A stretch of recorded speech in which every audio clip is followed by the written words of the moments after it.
Gracias, hermano. Gracias, Lenin y Nati y Guillermo y todos ustedes por la oportunidad que me dan de compartir. Este, voy a colocar la pantalla para tener una guía. ¿Me indican si ven la pantalla completa? Se ve bien, pastor. Ok, muy bien. Bueno, sí, como dijo Lenin, vivo en Puerto Ordaz, Venezuela, para los que no son de aquí del país. Y veo que hay algunos venezolanos que están en la diáspora. Bueno, que Dios les guarde, les bendiga. Tengo aquí en Guayana 35 años de haber llegado acá. Yo vengo del centro del país, del estado Guárico.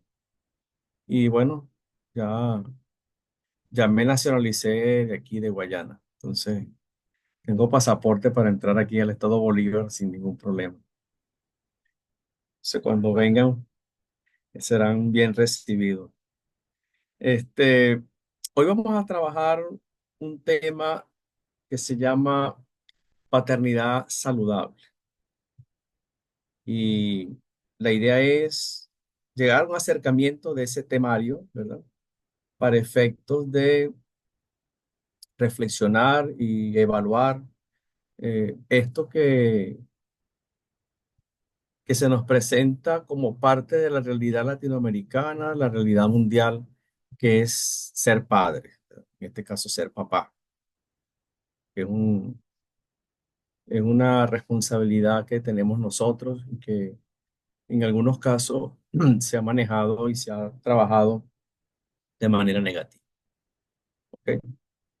Para darle un poco entonces de mi trabajo, qué hago, dónde estoy laborando, en qué puedo colaborar. Estoy en Prometa desde el año 2018 colaborando en el área de acompañamiento y consejería, y desde el 2022 soy director del departamento de acompañamiento. Allí en ese departamento de acompañamiento y consejería coordino lo que es la maestría en acompañamiento, que en este momento está acreditada por la Universidad Kairos. También está bajo mi responsabilidad la administración de los certificados de pregrado y posgrado. En este caso, ahorita tenemos dos certificados de pregrado, uno que está lo llamamos certificado internacional porque tenemos estudiantes que van desde los Estados Unidos hasta la Argentina. Y en Venezuela estamos dando los primeros pasos para un certificado en acompañamiento y consejería que es exclusivo para venezolanos y personas extranjeras, pero que estén residentes aquí en el país. Entonces, esos son dos de nuestros aportes para la formación para la iglesia local.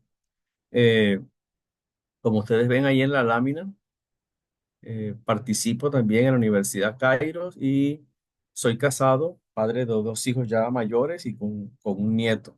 Entonces, estamos acá para colaborar con la extensión del reino y que este tiempo que estemos aquí conversando sea de utilidad para todos.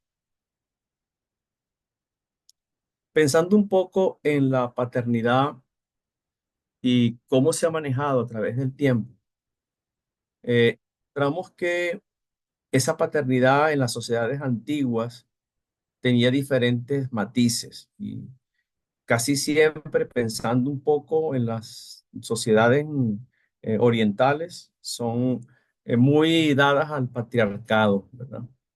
Aunque algunas tienen elementos matriarcales y en América Latina también el matriarcado tiene una alta influencia, pero el patriarcado se ha manejado como un elemento eh, y un comportamiento cultural en esas sociedades antiguas.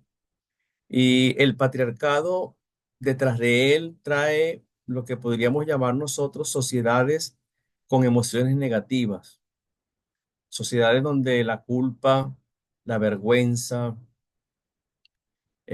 son el miedo, son elementos que están allí influyendo en las relaciones familiares.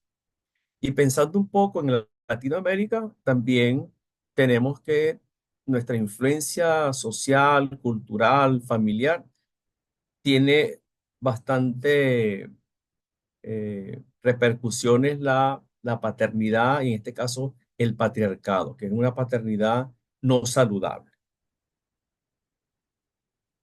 Cuando nosotros nos acercamos a la escritura y nos vamos al capítulo 2 del Génesis, encontramos que el ser humano fue creado a la imagen de Dios y Dios le da aliento de vida, le da eh, oportunidad para desarrollarse, y encontramos allí que hay una unidad en el ser humano, pero también esa unidad es una unidad que estaba equilibrada entre el cuerpo, la emoción, el pensamiento, su espíritu. Y podemos considerar que durante ese tiempo y en esa escena que encontramos en el capítulo 2 encontramos a un ser humano con una valoración, con un aprecio, un reconocimiento, una buena autoestima. Era el representante de Dios allí, en ese lugar, en esa tierra creada. Era el administrador, el virrey de allí del sitio. Entonces encontramos que ese ser humano tiene estas características. ¿Y por qué hago mención de esto? Porque vamos a ver más adelante, en el capítulo 3 que comienza a haber rupturas. Entonces, esas rupturas del capítulo 3 hoy día todavía nos muestran las consecuencias de tales. Entonces, por eso vemos un ser humano en el capítulo 2 con valoración, con aprecio, con reconocimiento, buena autoestima, con comunión con Dios, comunión con su par, comunión con el ambiente. Y luego en el capítulo 3 comienza a ver la ruptura que de una u otra manera también influye en lo que es hoy día la paternidad y nos lleva a lo que hemos comentado, que es ese patriarcado eh, que se muestra en las culturas latinoamericanas específicamente. Cuando vamos al libro de Génesis, capítulo 2, es interesante que allí eh, el autor del libro, el autor del texto bíblico, nos muestra que cuando Dios crea al hombre no utiliza el mismo procedimiento para crear a la mujer. Hay dos palabras que se usan que son distintas en el hebreo. Pero cuando va a crear el hombre, lo va a crear con una perspectiva de ese que hace el prototipo, el que fundamenta, el que edifica, el que consolida. Tiene la idea de esa intención. Entonces, cuando esta esta representación que tenemos acá de ese ser humano, donde Dios lo hace pensando en que Él es el que hace edificación, es el que consolida, el que, el que construye, esa misma idea se presenta en los roles que él va a hacer o que va a realizar. Entonces se espera entonces que este hombre Adán sea el que eche fundamento, es el que edifique, el que consolide, el que construya. Es una responsabilidad que está dando Dios aquí al hombre en este caso. Y podemos ver más adelante, pensando un poco en esos mapas o en esos comportamientos del hombre latinoamericano, que es el que no construye, el que se evade o el que está ausente, pensando un poco en esta comparación que pudiéramos hacer con el Adán del capítulo 2 y el comportamiento del masculino en el siglo XXI. Cuando vamos a Génesis capítulo 3 encontramos ruptura, rivalidad, irresponsabilidad y maltratos. No vamos a buscar los versículos exactos, pero tiene la idea allí. Encontramos que hay ruptura relacional. Dios, el hombre, el hombre con la mujer, el hombre con el ambiente, comienza a haber ruptura. Y alguien por allí en alguna oportunidad leí que dice que donde hay ruptura hay pecado. Cuando yo dejo de hablarle a alguien, hay una ruptura comunicacional. Detrás de ello hay una actitud de pecado. Rivalidad estaba allí también involucrada. Encontramos más adelante, por allá en el capítulo 3 versículo 16 que hay una lucha de poder entre el hombre y la mujer. Irresponsabilidades. No, ninguno quiso asumir culpa. Cada quien evadía allí. Y maltratos verbales hay allí presentes también en esa perspectiva de Génesis.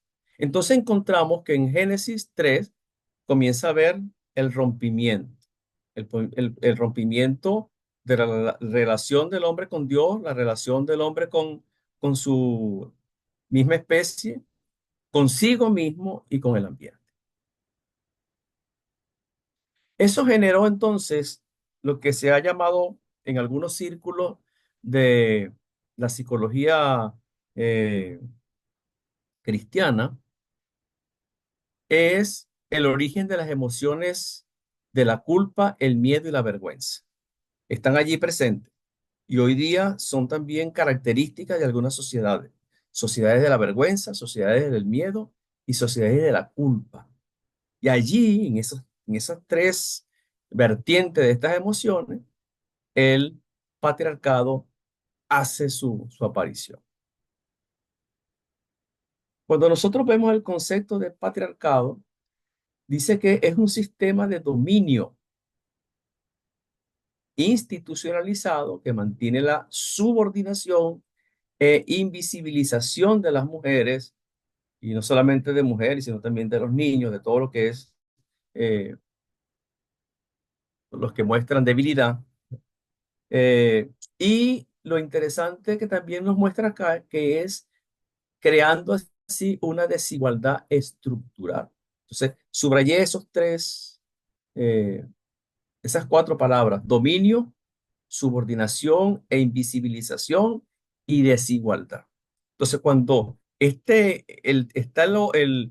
el control excesivo, cuando está el gobierno excesivo, cuando está la figura del padre como el eje eh, inquebrantable, ¿verdad? Allí lo que hay está el dominio, la subordinación, la invisibilización y la desigualdad estructural. ¿Por qué? Porque el poder entonces se centra en el hombre, en el padre, donde se ha cultivado o se ha manejado algunas expresiones, como por ejemplo, que el macho que se respeta no llora. Podría ser una expresión en el caso nuestro aquí en Venezuela. El hombre es de la calle. Hay un mapa cultural y social que potencia que el que tiene la autoridad absoluta es el hombre en este caso, el padre, y se comienzan a copiar modelos, paradigmas, ¿verdad? De comportamientos donde el poder está centrado en en el hombre, en el padre. ¿Ok?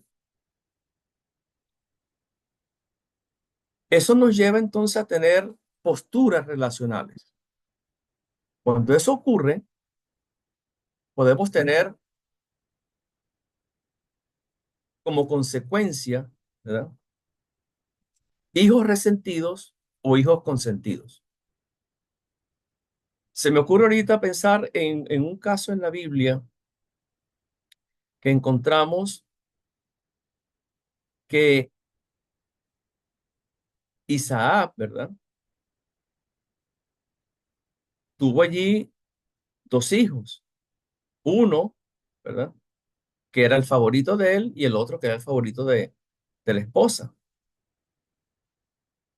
Entonces, hay posturas relacionales, o consentimos o resentimos.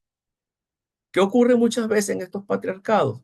En los patriarcados, los integrantes de la familia comienzan a realizar eh, uniones o vínculos de protección para no ser agredidos, para no ser menospreciados, para no ser avergonzados. Comenzamos la lámina de la presentación con el señor Corleone. Lo recuerdan los del El Padrino. Si uno ve la película o la secuela de la película El Padrino, va a encontrar los vínculos, ¿verdad? Relaciones, acomodándose a la circunstancia para poder ser aceptados por el padre de la familia o para congraciarse con el padre de la familia o para que el padre de la familia me acepte. Entonces, esto del patriarcado siempre nos va a llevar, o en la mayoría de las veces nos va a llevar en relaciones que no son sanas, relaciones que perjudican en vez de beneficiar. Eso entonces nos lleva a lo que decía hace un momento, consentido y resentido, donde hay una excesiva satisfacción, donde se consiente de manera extrema porque es el favorito del patriarca o del padre, o la excesiva frustración porque es el hijo que no está acorde con mis exigencias o mis parámetros.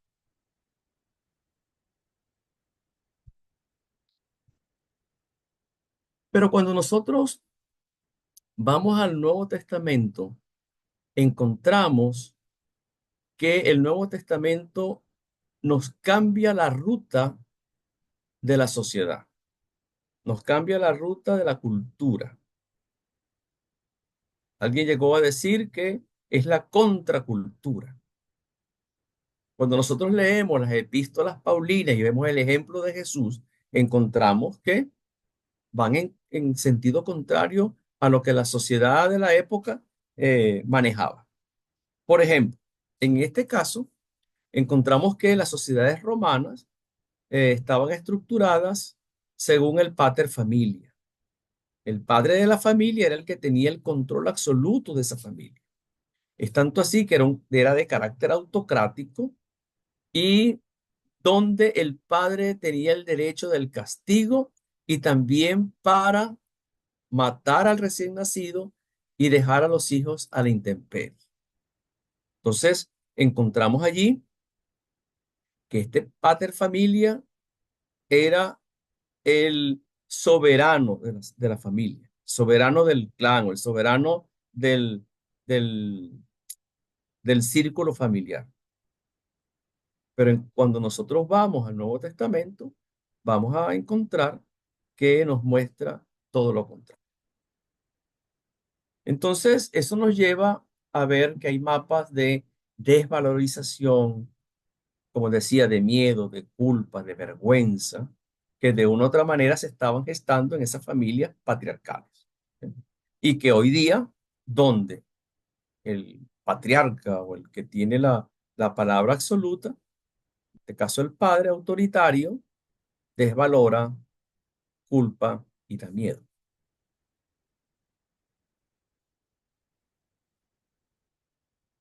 Eso entonces nos va a generar manifestaciones de violencia física, psicológicas, familias paralelas, preferencias para con los hijos, doble moral. Entonces, todos esos elementos están involucrados en esa relación patriarcal. Recordemos que todo esto tiene su génesis allá en el capítulo 3 y valga la redundancia del génesis. Entonces, esto tiene su inicio allá, su origen allá.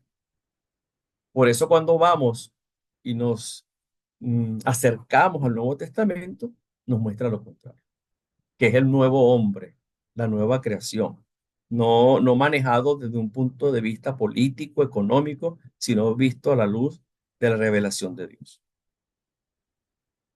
Entonces, cuando nosotros vamos al Nuevo Testamento, ese enfoque del Nuevo Testamento, el miedo es combatido con la fe. El miedo es combatido con la fe. Es la confianza, el valor. El amor combate la vergüenza. Es la necesidad de decir te quiero, es la necesidad de ser reconocido y aceptado. La esperanza combate la culpa, porque me toma como lo que yo soy y me inspira a seguir adelante. Y encontramos estos tres elementos, los encontramos en las iglesias del Nuevo Testamento, cuando Pablo habla de la fe, la esperanza y el amor que veía en las iglesias nacientes. Porque esos elementos no eran producidos ni cultivados por su propia eh, decisión, sino que estos venían como parte de esa conversión con el Señor. La fe, la esperanza y el amor. Combate entonces el miedo, la vergüenza y la culpa. Entonces, cuando nosotros nos acercamos a esa filosofía de la paternidad vista a la luz del Nuevo Testamento y vista a la luz de la Biblia, encontramos ejemplo, instrucción, consejo. Y aquí tenemos un verso. Saben que a cada uno de ustedes los hemos tratado como trata un padre a sus hijos. Y fíjense cómo lo refleja Pablo, animándolos, consolándolos, estar ahí presente con ellos. Este es un padre totalmente opuesto al que estamos viendo a la luz del pater familia. Y es opuestamente a los padres que tal vez veían las culturas que estaban alrededor de Israel, porque vemos que Dios también se presenta como padre, como el que atiende, como el que está proveyendo al pueblo de Israel. Entonces encontramos esos dos elementos en el Antiguo Testamento y en el Nuevo Testamento, donde el rol de padre es evidente para animar, consolar, asistir.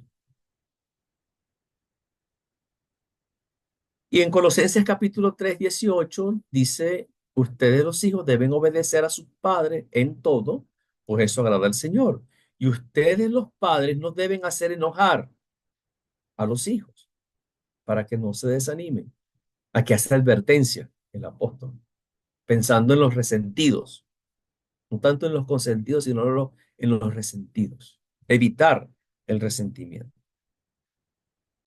Cuando nosotros vamos a la luz de el libro de Proverbios, por lo menos en los primeros 8 capítulos, encontramos un discurso de un papá que está con un hijo, que orienta, que guía, que enseña, que da advertencias, y encontramos allí expresiones como oye, hijo mío, la instrucción, recibe mis palabras, no te olvides, está atento.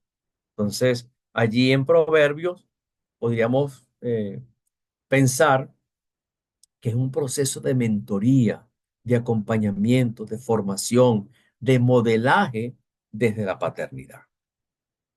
Y el Proverbio 4:3 dice, yo también fui niño, tuve un padre y una madre que me trataban con ternura. Interesante esa expresión allí. Padre y madre que tratan con ternura. Es el paradigma que vemos allí en Proverbios capítulo 4, versículo 3. Tenemos otro ejemplo, el ejemplo de Dios Padre con Jesús. Tú eres mi hijo amado, estoy muy contento contigo. Reconoce al hijo, reconoce su, su función, reconoce su propósito, reconoce su ministerio. Entonces, es interesante que aquí en en este relato del Nuevo Testamento, vemos a Dios Padre contento con el Hijo. Y hay un caso interesante que es el caso del papá pródigo o el papá amoroso, no tanto el hijo, sino el papá, porque este señor tenía dos hijos opuestos, con decisiones opuestas, con actitudes opuestas, pero el papá a los dos les muestra desprendimiento, les muestra amor, les muestra afecto, los perdona, los reconcilia y está presente. Es interesante que son dos casos distintos de dos hijos totalmente opuestos, pero el papá a los dos les muestra estos elementos característicos de un padre saludable, que es lo que habíamos comentado en el título. No tanto el patriarcado, sino el padre saludable, la paternidad saludable, que la encontramos a la luz de los proverbios, a la luz de Jesús, a la luz de Pablo y ahora a la luz del Evangelio. Eso entonces nos lleva a una relación de equilibrio, de obediencia, de buen trato, no subrayar los errores, direccionamiento y modelaje. Es lo que estamos sacando de los, del acercamiento que estamos haciendo a los eventos bíblicos. Eso entonces nos prepara a nosotros como padres en esa relación saludable a tener un proceso educativo de prevención, de formación, de corrección, porque eso es parte de la paternidad saludable. Prevenir, formar y corregir. Es parte de esa estructura educativa que debe estar presente en la paternidad saludable. ¿Qué debemos evitar?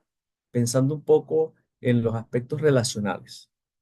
No enojarnos, no buscar el mal al otro, no ofender a Dios y a sus semejantes, sino que podamos nosotros ser eh, ejemplos a nuestros hijos, en este caso.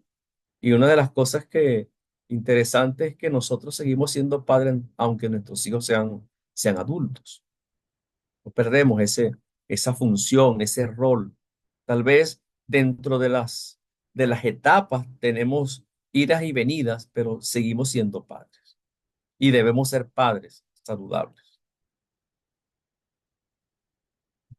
Entonces, desde la perspectiva bíblica, podemos pensar entonces que debemos nutrir, alimentar, alentar, instruir, reprender, animar a través de un modelo y a través de lo que la escritura me presenta como fundamento.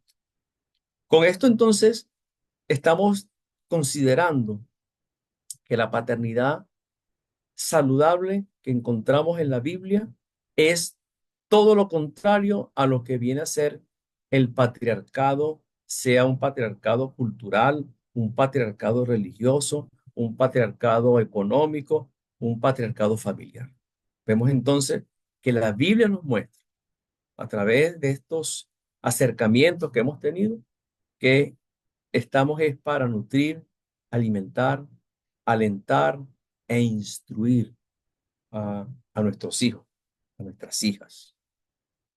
Con esto entonces quiero cerrar para tener un tiempo de compartir reflexiones o comentarios al respecto.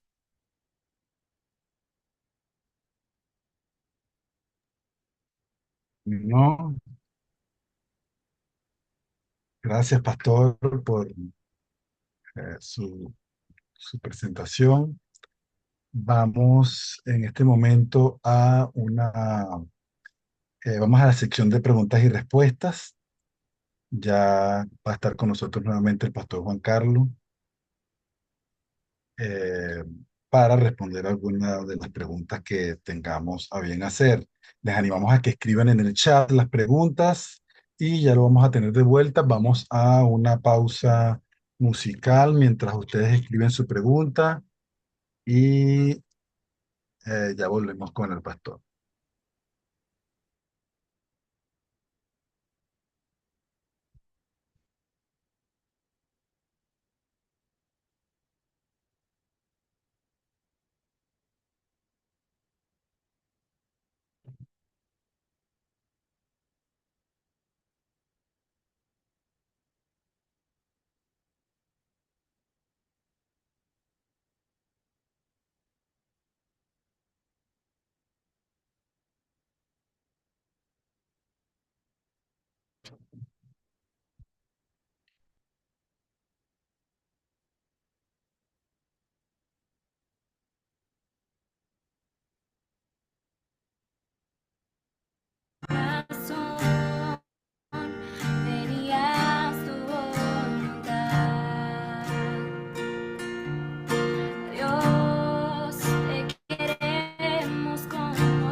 estamos de vuelta.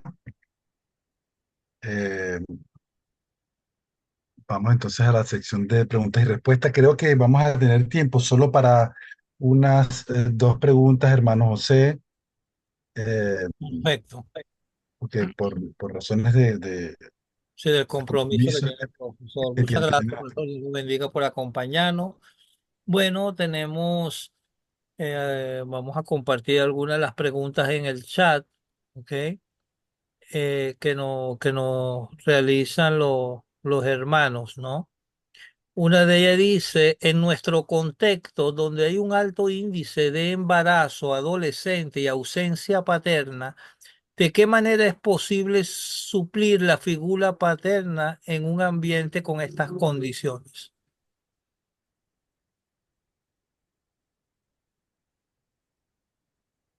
El profesor Juan Carlos, tenemos la siguiente pregunta, ¿no? En un contexto donde hay un alto índice de embarazo adolescente y ausencia paterna, ¿de qué manera es posible suplir la figura paterna en un ambiente con estas condiciones? Sí, algunas veces la ausencia, ¿me escuchan? Sí, perfecto. Ok, algunas veces la ausencia es presente. Está el papá allí, pero está ausente.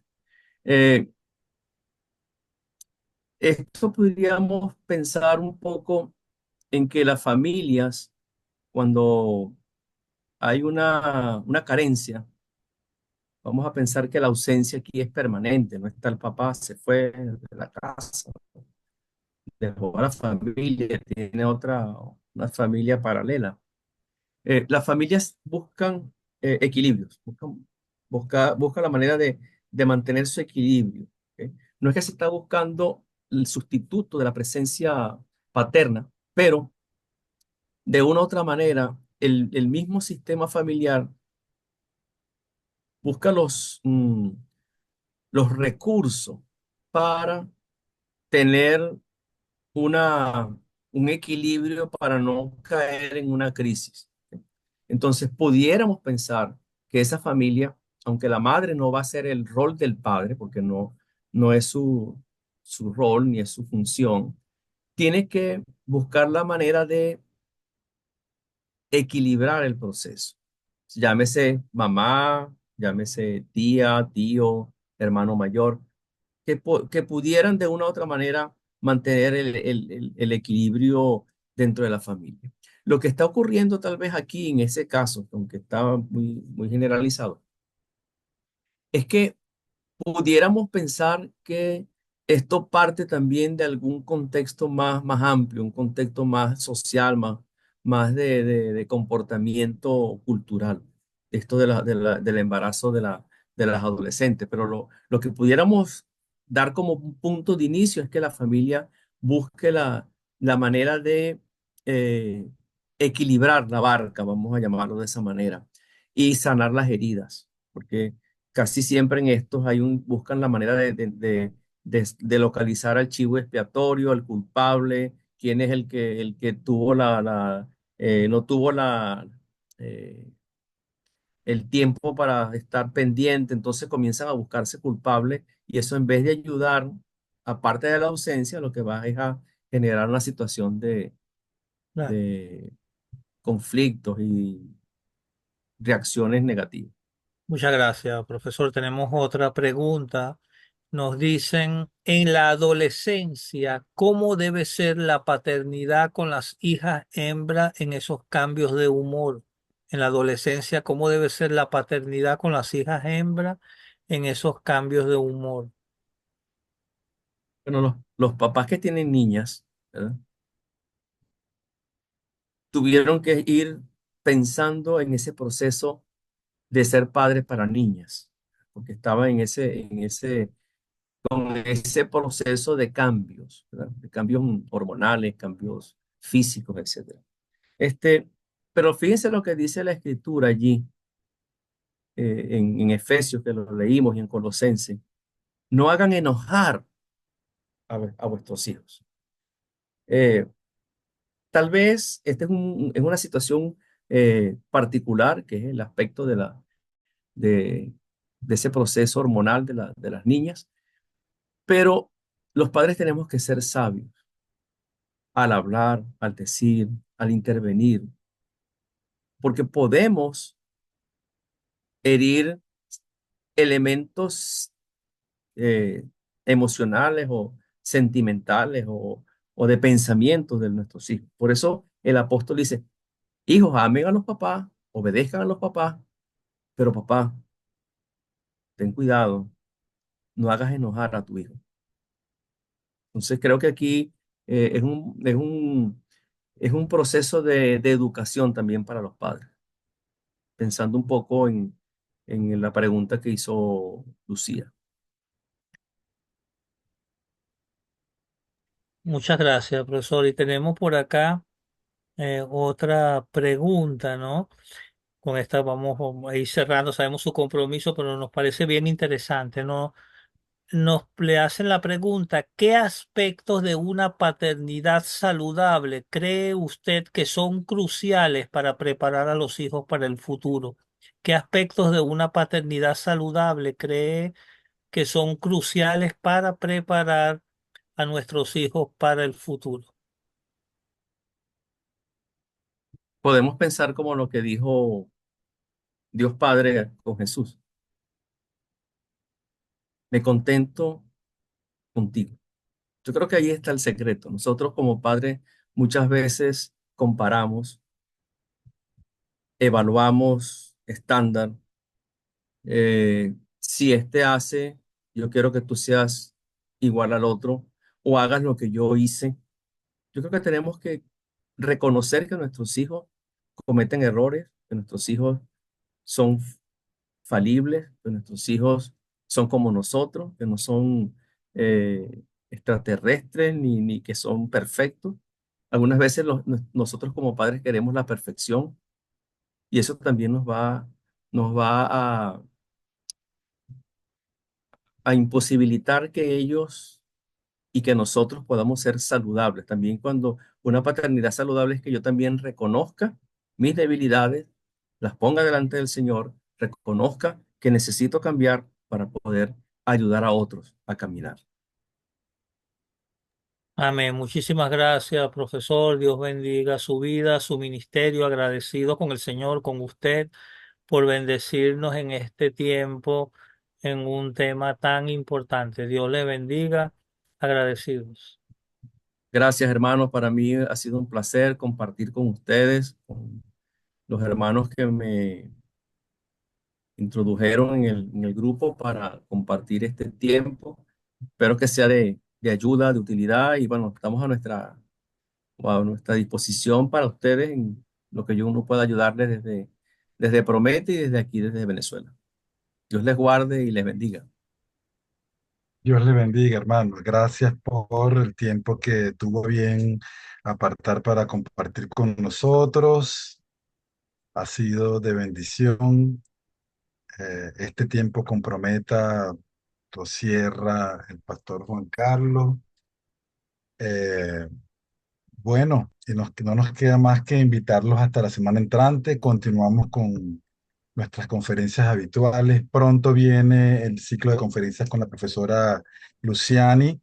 Eh, Tenemos por allí la visita de Emilio que nos va a actualizar acerca de cómo va su diagnóstico. Eso ha sido un milagro de parte de Dios. Bueno, continuamos con las dinámicas de Holy Fire. Gracias a todos por participar, por acompañarnos, por bendecirnos con su presencia. Vamos a tomar un tiempo de oración para cerrar la reunión y bueno, luego